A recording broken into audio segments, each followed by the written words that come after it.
This is John's Gem number 119, and for it I've gone to the second epistle of John, verse 4, walking in the truth.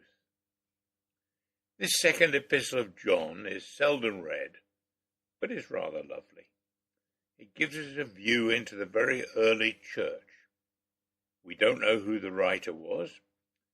Probably not the same John as the writer of the Gospel in the first letter, since he calls himself the elder and not the apostle, as he surely would have done had he been one.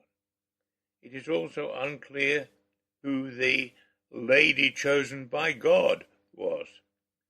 Most probably it is a way of referring to a local church rather than a person.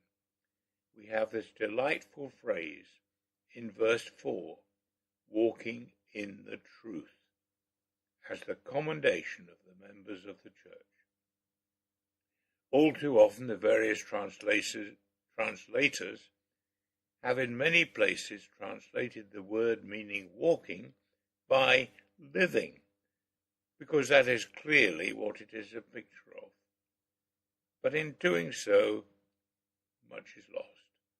One can live sitting in a chair or lying in bed all day, while walking strongly implies activity and progress. We, my wife and I, made a conscious decision when we retired from active work that we would go for a walk every day to avoid slowly getting less and less fit. Of course, as the years have passed, we have slowly got less and less fit anyway, but we would have done so much quicker had we not determined to keep moving as long as possible. What is true in the physical world is also true in the spiritual world. We need to keep moving towards our ultimate goal of being with Jesus in the life of the ages. This we can do in many ways according to our abilities and gifts.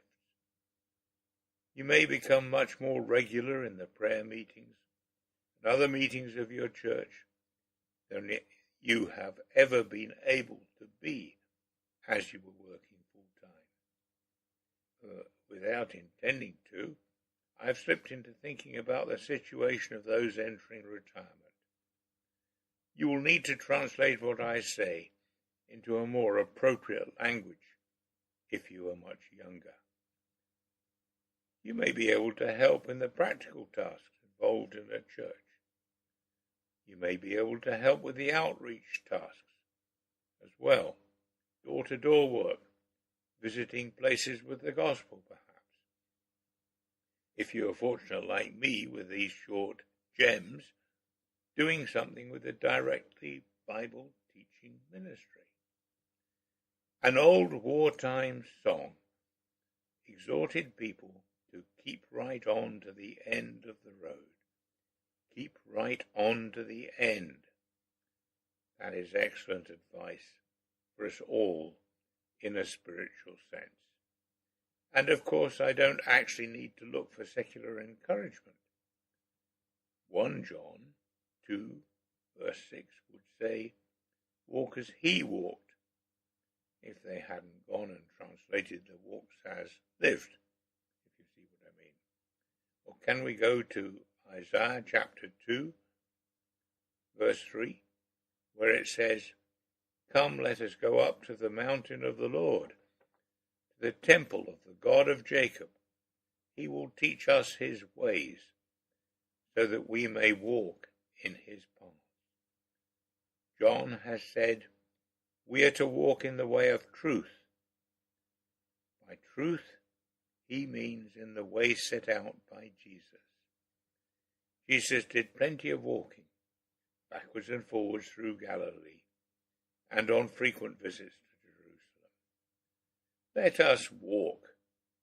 Easily the most enjoyable way of getting around either in the country or in the kingdom of Jesus. The Pilgrim's Progress, a famous old book written centuries ago, should never be restricted to one man's story. It is to be the experience of all of us, you and me, together. See you on the path.